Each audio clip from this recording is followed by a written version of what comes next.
Hello, good morning. Durga Pal ma'am की class में आप सबका स्वागत है।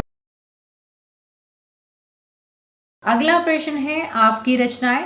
कविता में वर्णन है कि मोर नृत्य कर रहे हैं और मेढक जो है वो सुगीत गा रहे हैं। अब इस दृश्य को अपने शब्दों में चित्रित कीजिए। वर्षा आने पर मोर अत्यंत प्रसन्न होकर नृत्य करने लगते हैं। वो क्या करते हैं, अपने पंखों को फैला देते हैं और अपनी गर्दन को थोड़ा सा ऊपर उठा करके अपनी खुशी दिखाते हुए नाच करते हैं। ऐसा लगता है जैसे वे वर्षा का स्वागत कर रहे हों। दूसरी ओर मेढक भी देखो, बारिशों के मौसम में टर्र टर्र टर्र सुनाई देती है, वो भी टर्र की ध्वनि करते हैं। गर्दन उठा करके नाचना मोर का और मेढक का टर्र करना, ये पूरे वातावरण में हमें दिखाई देता है, गूंजता रहता है। अगला प्रश्न हमसे पूछा गया है, वर्षा से जुड़ी किसी प्राचीन कथा या लोक कथा को इस कविता से जोड़कर एक कहानी तैयार कीजिए। तो यहाँ पर हमने ली है एक कहानी, वर्षा और पपीहे की लोक कथा, जो बहुत पुरानी कहानी है, बहुत समय से चली आ रही है। बहुत समय पहले की बात है। एक छोटा सा गांव था। चारों ओर खेत थे, तालाब थे, पेड़ों की हरियाली थी। लेकिन उस साल आसमान जैसे रूठ गया था। ना बादल थे न बूंदें। धरती फट चुकी थी। किसान आसमान की ओर टकटके लगाए बैठे थे। सबके होठों पर एक ही बात थी कि बारिश कब होगी। बारिश नहीं हो रही थी उस साल। उसी गांव में क्या था कि एक पपीहा रहता था।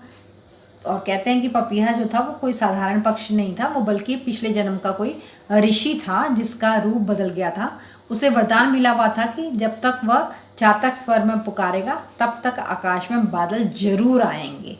दिन बीते, गांव सूखता गया। लोग बहुत निराश हो गए कि बारिश नहीं हो रही है। तो क्या हुआ कि एक दिन वो पपीहा आसमान की ऊपर देख करके अपनी आवाज़ में बोलने लगा, पीहू पीहू करने लगा।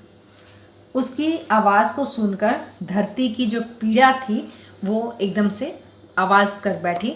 तभी बिजली चमकी, बादल गरजे। बिजली चमक रही है, बादल गरज रहे हैं, पानी बरस रहा है, झरने भी ये बहे हैं।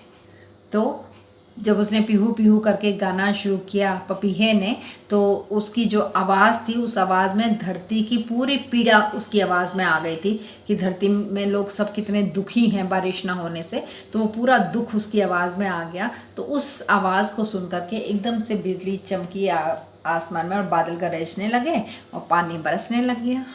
लोग खुशी से झूम उठे। मेंढक गाने लगे, मोर नाचने लगे, बागों में फूल खिल गए, ठंडी हवाएं चलने लगी और किसान भी खुश हो गए कि चलो अब हमारी फसल हो सकती है। कहते हैं तब से जब भी बरसात का मौसम आता है, पपीहा आसमान की ओर देखता है जैसे वह फिर अपने प्यारे बादलों को बुला रहा हो। अगला प्रश्न है, इस कविता से प्रेरणा लेकर एक चित्र बनाइए। उसमें आपने क्या क्या बनाया है और क्यों।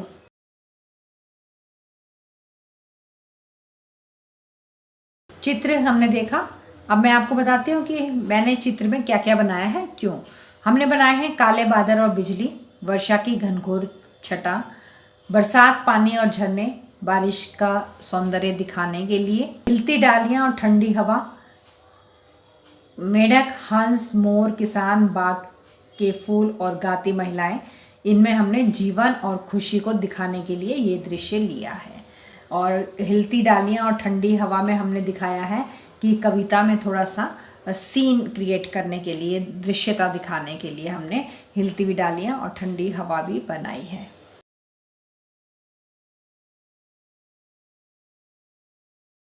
अगला प्रश्न हमें दिया हुआ है, शब्द से जुड़े शब्द। अपने समूह में चर्चा करके वर्षा से जुड़े शब्द नीचे दिए गए रिक्त स्थानों में लिखिए। तो यहाँ पर हमें उत्साह दे रखा है और हमें लिखने हैं वर्षा से जुड़े हुए शब्द, और वो शब्द आपकी कविता में भी हों। तो मैंने लिया है यहाँ पर बादल, बिजली, बहार, उल्लास, घनघोर और झरने। अगला प्रश्न है, कविता की रचना। वर्षा बहार सबके मन को लुभा रही है। इस पंक्ति में रेखांकित शब्दों पर ध्यान दीजिए। देखिए, इन शब्दों के नीचे रेखा खींची हुई है। तो वर्षा एक ऋतु का नाम है, ठीक है, और बहार वसंत का दूसरा नाम है। वसंत भी एक ऋतु है, तो वसंत ऋतु का दूसरा नाम बहार है। यहाँ वर्षा और बहार मतलब दो ऋतुओं को एक साथ दिया गया है। जिससे वर्षा ऋतु की सुंदरता स्पष्ट की जा सके। इस कविता में ऐसी ही अन्य विशेषताएं भी छिपी हुई हैं। जैसे कविता की कुछ पंक्तियां सरल वाक्य के रूप में हैं तो कुछ वाक्य संरचना सरल नहीं है। अपने समूह के साथ मिलकर इस कविता की और जो दूसरी विशेषताएं हैं उनको सबको लिखो अपनी कॉपी में और अपने समूह की सूची को अपनी कक्षा के साथ साझा करो। वर्षा बहार कविता की अन्य विशेषताएं इस प्रकार हैं। पहली विशेषता है, इस कविता में वर्षा के मौसम की सुंदरता और वर्षा के सकारात्मक प्रभावों का चित्रण किया गया है।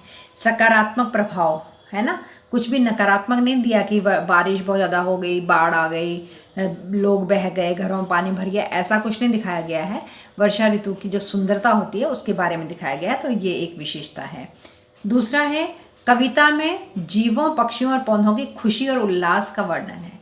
तो कहीं पर भी उनके किसी दुख का वर्णन नहीं है, शोक का वर्णन नहीं है, उनकी मुसीबत का वर्णन नहीं है, बल्कि उनके उल्लास का वर्णन है। तीसरा है कि प्राकृतिक सौंदर्य, जैसे बूंदें गिर रही हैं, बादल गरज रहे हैं और जंगल में चारों तरफ ताजगी का वर्णन है।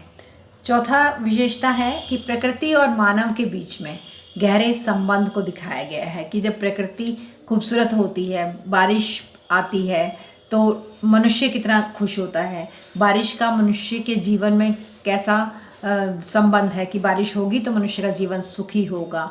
तो इस तरह से प्रकृति और मानव के बीच के गहरे संबंध को दिखाया गया है। अगली विशेषता है कि नृत्य और संगीत को प्रतीकात्मक रूप में अभिव्यक्त किया गया है।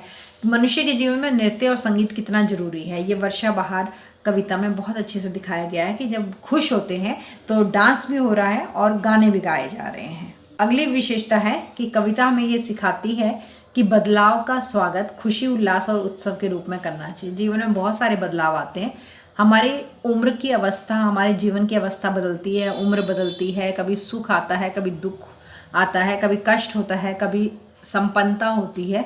तो कभी ये दिखाना जाता है कि अगर जीवन में कोई भी बदलाव आए ना तो हमें उसका स्वागत हमेशा खुशी और उल्लास से करना चाहिए, दुखी होकर नहीं करना चाहिए। अगला प्रश्न है बच्चों, कविता का सौंदर्य। नीचे कविता की कुछ पंक्तियां दी गई हैं, इनमें कुछ शब्द हटा दिए गए हैं और साथ में मिलते जुलते अर्थ वाले शब्द भी दिए हुए हैं। इनमें से प्रत्येक शब्द से वह पंक्ति पूरी करके देखिए। जो शब्द उस पंक्ति में जच रहे हैं उन पर घेरा बनाइए। यहाँ दिया हुआ है, बाहर सबके मन को लुभा रही है, और ब्रैकेट में हमें शब्द रखे हैं बारिश, बरसात, बरखा और वृष्टि। तो हमने यहाँ से लिया बरखा शब्द, जिससे ये पंक्ति अच्छी लग रही है। बरखा बहार सबके मन को लुभा रही है। दूसरी पंक्ति में है, मैं छटा अनूठी घनघोर छा रही है, और हमारे पास शब्द हैं आकाश, गगन, अंबर और व्योम। तो हमने क्या लिया यहाँ से, अंबर।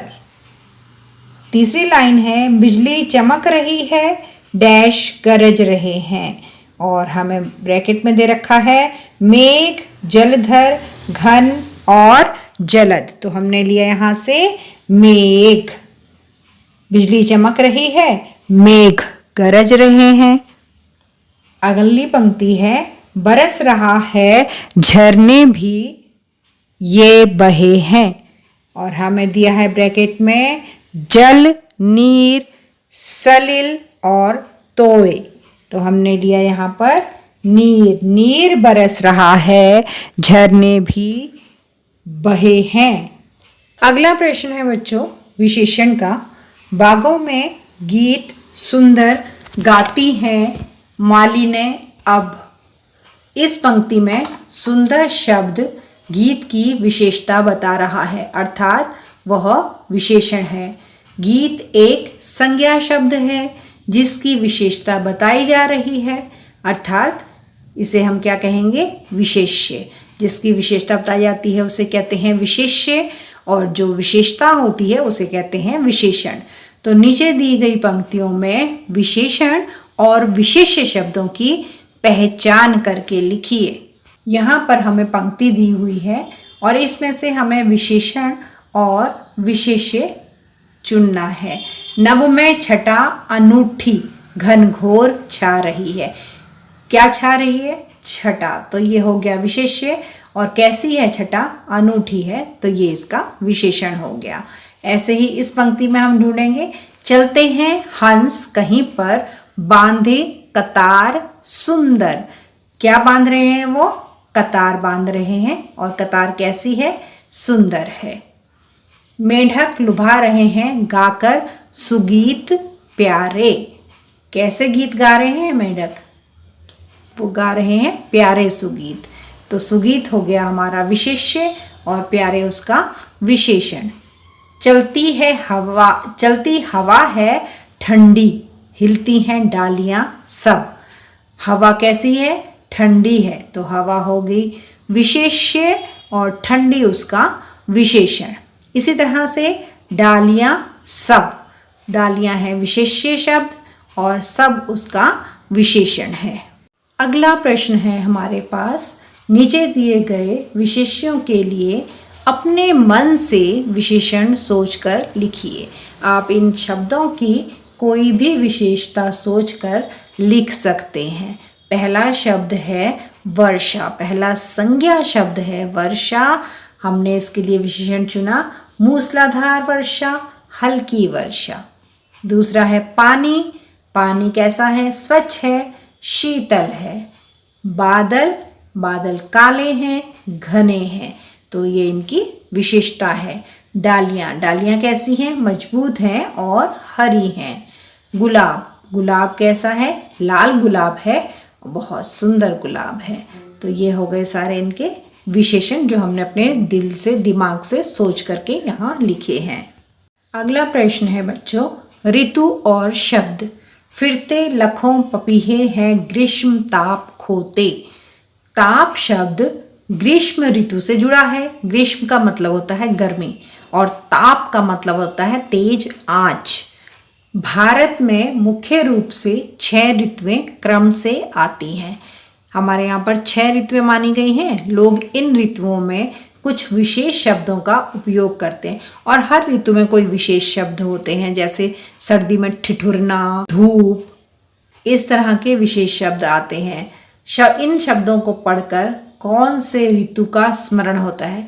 नीचे यहाँ पर आपको कुछ शब्द दिए गए हैं। इन शब्दों को अगर आप पढ़ें तो इनको पढ़ने से आपको कौन सी ऋतु याद आती है, कौन सा मौसम याद आता है, इन शब्दों को तालिका में उपयुक्त स्थान पर लिखिए।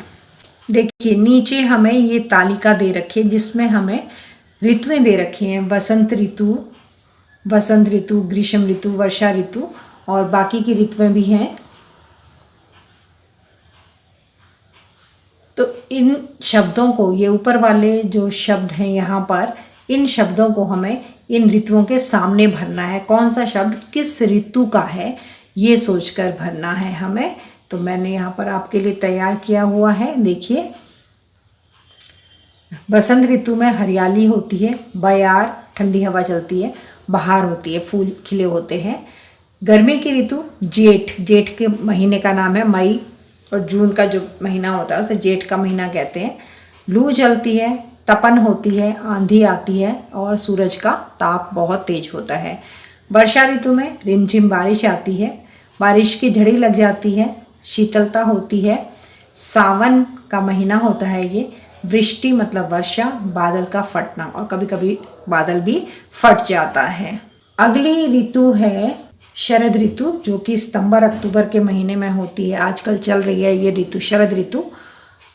इसमें उमस होती है, बरसातें ख़त्म हो जाती हैं और गर्मियाँ अभी तक पूरी तरह से गई नहीं हैं। तो बरसातों के बाद अजीब तरह की उमस होती है, गर्मी होती है।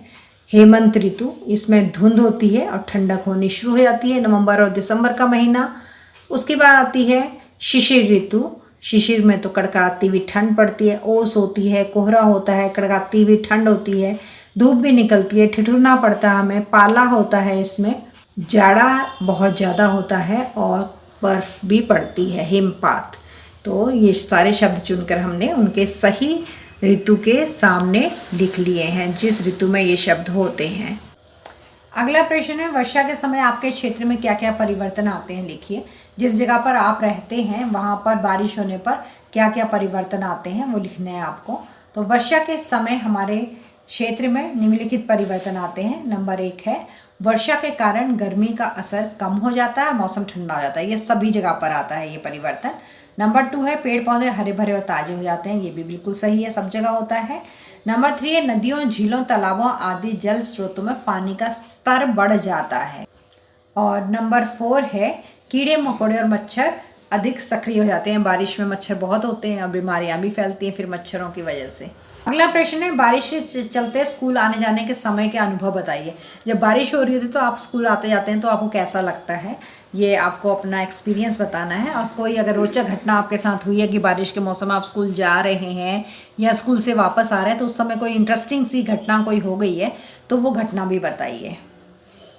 बारिश में स्कूल जाना बहुत ही रोमांचक होता है, बहुत अच्छा लगता है बच्चों को।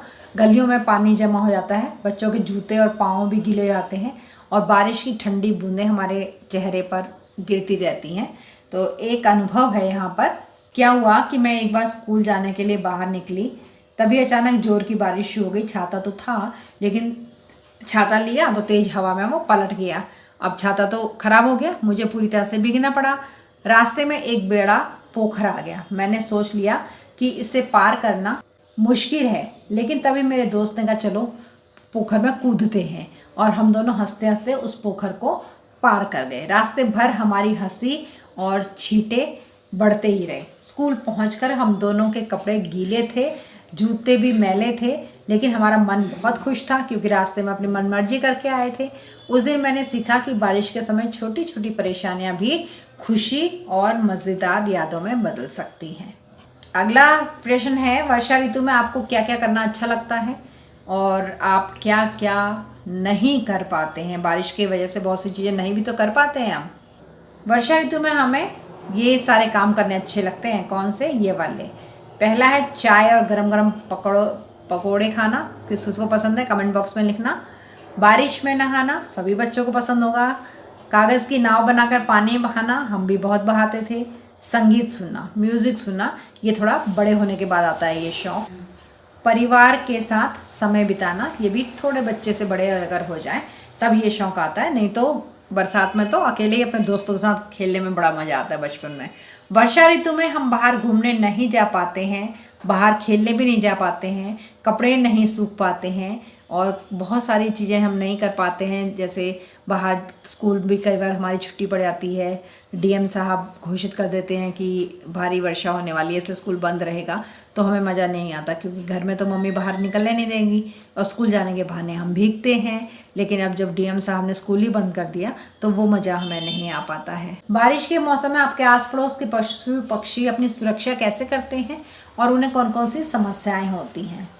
बारिश के मौसम में हमारे आस पड़ोस के पशु पक्षी अपनी सुरक्षा अपने लिए कोई आश्रय ढूंढते हैं कि कहाँ बच सके, भोजन की तलाश करके और अपनी शारीरिक गतिविधियों को अनुकूलित करके करते हैं। मतलब वो अपने लिए खाना ढूंढते हैं इधर उधर और अपने छिपने की कोई जगह ढूंढते हैं। बारिश के मौसम में उनका व्यवहार, उनकी जीवन शैली थोड़ी बदल जाती है। देखा है ना, गली में के जो डॉग्स रहते हैं वो भी पेड़ों वेड़ों के नीचे झाड़ियों में ऐसे घरों की दीवारों से चिपके हुए खड़े होते हैं। तो बारिश के मौसम में पशु पक्षियों को समस्याएं तो आती हैं, जैसे कीचड़ होता है या जगह जगह पे पानी भरा हुआ होता है तो उनको खाना नहीं मिलता है। तेज़ आंधी तूफान और बिजली की गर्जन से वो डरते हैं, या उनके अगर छोटे बच्चे हैं तो फिर उनको भी सुरक्षा का डर होता है। और जिस तरह से हम लोग बारिश के मौसम में बीमार पड़ जाते हैं, इस तरह से जानवर भी बीमार पड़ते हैं और हम तो जाकर दवा ले लेते हैं, लेकिन उनके पास ऐसा कोई साधन भी नहीं होता है। तो इस तरह की समस्याएं उनके जीवन में भी आती हैं। अपने समूह के साथ मिलकर वर्षा ऋतु पर आधारित एक कविता की रचना कीजिए। उसमें अपने घर और आस पड़ोस की जुड़ी हुई बातें भी सम्मिलित कीजिए, उसमें होनी चाहिए। मतलब कविता के अंदर आपके घर और आपके आस पड़ोस की बातें होनी चाहिए। तो यहाँ लिखी है मैंने कविता और इसका शीर्षक दिया है हमारे मोहल्ले की बरसात। बूंद बूंद पानी की मधुर गीत सुनाती है, हमारे घर की छतों पर हंसी की लहर लाती है।